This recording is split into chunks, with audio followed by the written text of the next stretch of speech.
It is finally Tackle Theory Thursday. Well, today's actually not Thursday. It is Sunday. We are on our way back from Cold Lake Tournament 2025. And it was a blast. Both of us got on the board. And I couldn't be happier with my outcome. You know, I definitely could have done better, but I could have definitely done worse. So it was a great weekend. You know, I couldn't have asked for a better setup between my brother and I. We had 2 diesel heaters. We had a spare diesel heater just in case one crapped out. And none of them need, like, the one I was using was brand new, first time use. And I was blown away on how well it did on fuel.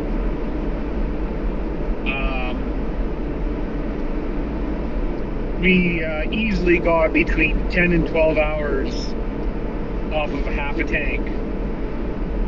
And it's a little 5-liter tank. That was the lowest that we ever saw my tank go before us topping it up. And it was minus 35 at night. The warmest during the day was minus 18, maybe minus 20. I think one out of the 3 days was minus 18. It was a beautiful day. But the rest of them, you were anywhere from minus 22 to minus 26. So, and then again at night, we were hitting as low as, I think the coldest was minus 36. Was the coldest. So, couldn't have asked for a better weekend. There was 400 anglers registered into the tournament. If you haven't been to Cold Lake, you're fishing from anywhere from, basically you could fish at 30 feet if you wanted to, but the deepest part of the lake's 300. The deepest we were fishing at was 134. So, and then the shallowest we went was 27, accidentally. That was only because we were actually following our map and saw that, we should be in that 70-foot range. And instead of pre-drilling our hole and checking with the fish finder to see our depth, we just totally set up, drilled all 3 holes, set up the 2-person shack, got everything ready, heat, and noticed that we were sitting at 27. So we said, well, since we're already set up, we'll warm up a little bit, see if anything comes in that shallow. And we didn't see nothing.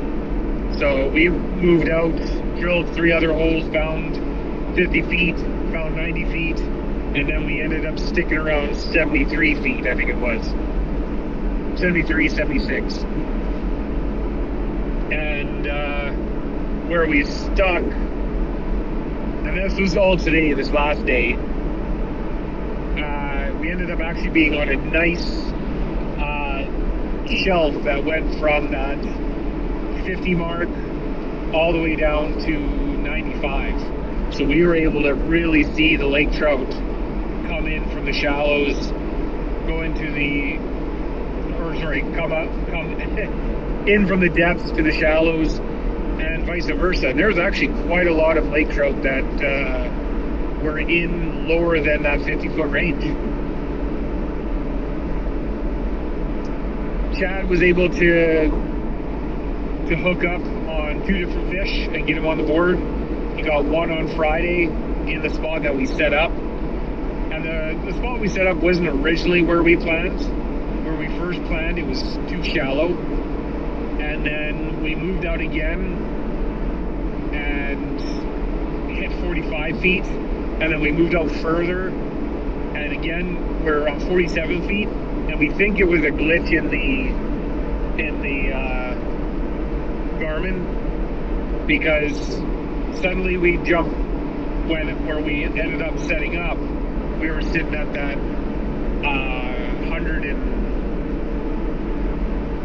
130-foot range. And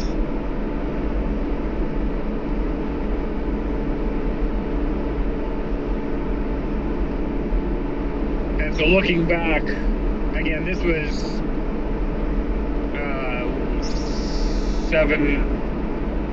8 o'clock at night, pitch black. It's already minus 30 degrees. So we were just trying to set up early enough so that we could at least start getting the heat in and also fish. And we were basing our area off of where we normally catch in open water season on the kayaks. So again, we set up. Chad was able to get one on the board Friday. We had set up on Thursday night. And that was somewhere in the 60 centimeters, somewhere around there. And then I just couldn't, we had a couple chasers, just couldn't get one interested. So Saturday, we decided to full hop at different areas, locked everything up. And that's where Chad ended up getting his second. And that was later in the day, and that was like a 64. And that was our first time going all the way across the Cove. Now, Cold Lake's a big lake, so we were only in French Bay. So this bay, even though it's technically small compared to the lake, it's the size of, a lake that we grew up at.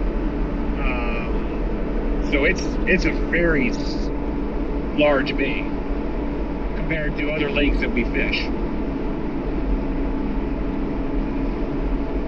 So we went moseying across where we heard that there could be some good fish, and there was no other anglers over there.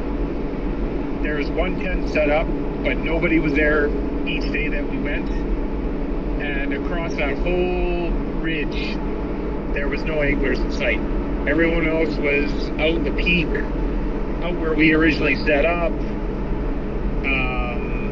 And yeah, the fight was on over along that ridge. We had lots of fish coming in and out, all different sizes. They were very picky. They wanted 2 jigs but didn't. The most we got caught on was paddle tails and spoons. And the spoons, they were just all over it. So Chad got his second one on Saturday afternoon, and that's when we realized that we found a great place to fish, and we decided that we should go back and eat dinner, heat up the tent before it got too dark and too cold. And we talked about breaking down tent early morning so that we could be out in that ridge line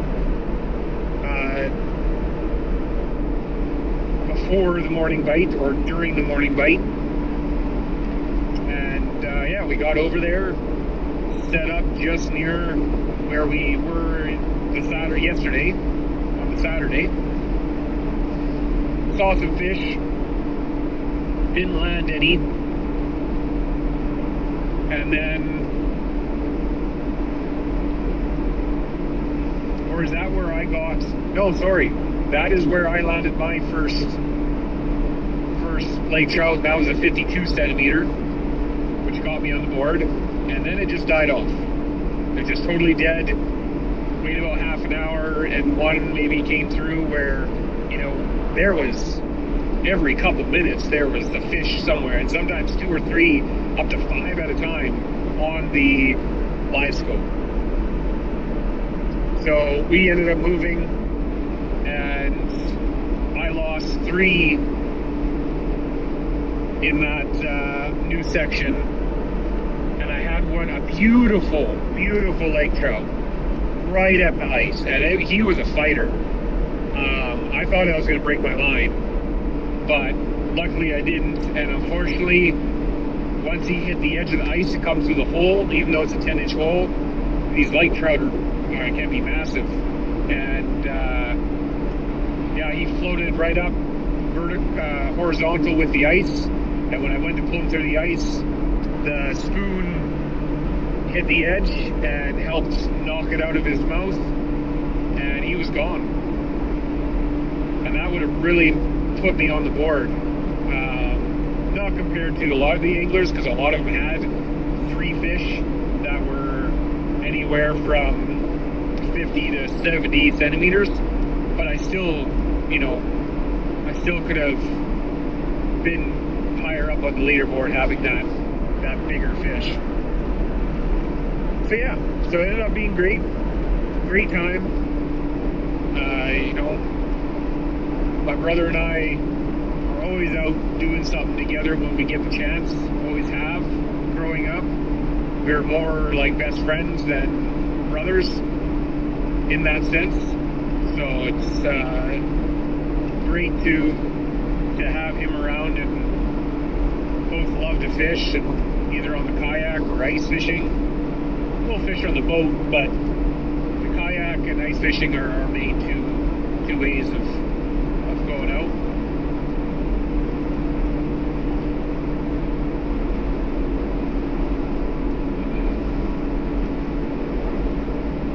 So out of 400 anglers, I ended up being 264, I think I was, overall, out of all three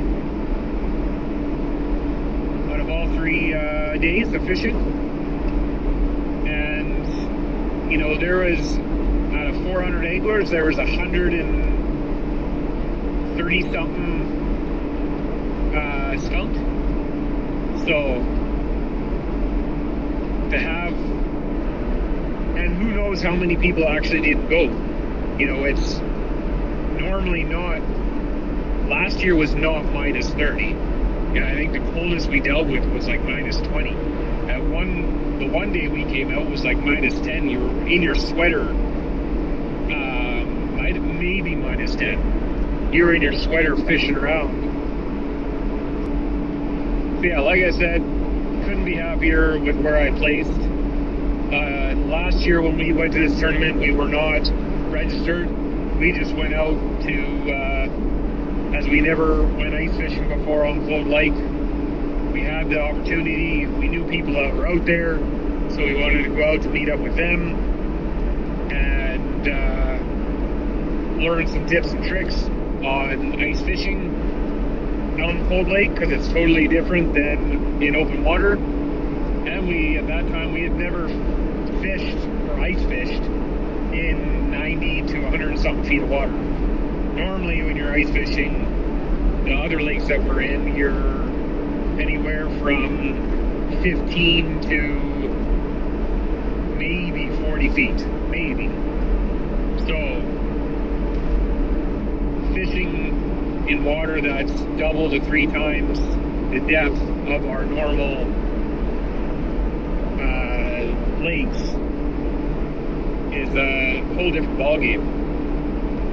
I'm just glad I never got skunked. I was, you know, for the first 2 days, not really hooking up on a fish. I didn't think I was, no, technically yesterday, I almost had a fish, but it just has so happened that it's been starting to chase mine, and then Chad dropped down, and it was like, oh, what is that? That looks delicious. And bam, got Chad's, I think it was a tube jig at that time, took it, and Chad landed that 64 centimeter trout. So I might have had it, I might have not, who knows. I'm glad he was able to get it on the board. So it was a great weekend. You know, some other anglers we know, you know, Renee, he was third for most of the weekend, and then today is where he ended up dropping down to 8th. And the prizes are crazy. I think first place is like $5,000, and in total there's 20 grand worth of prizes. So it's quite a big tournament.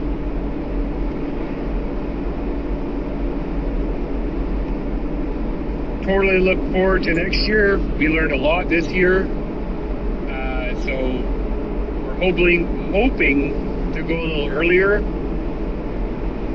And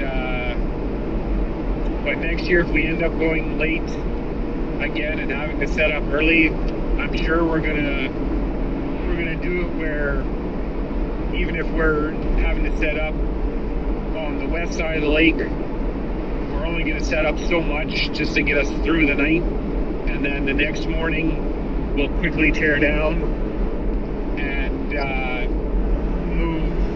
We'll do some hole drops and see where the real activity is, and then set up where we really want to be. I think we would have had a lot more success if we wouldn't have really set up that first night, and we just would have got us by. But at the same time, because we saw so many fish come through our area, again, we were right in their route to go from deep to where they wanted to feed. But when they passed us, they just were not interested in really eating what we had. And we were trying what we knew. Whereas today, we exhausted a lot of the lures that we knew worked, and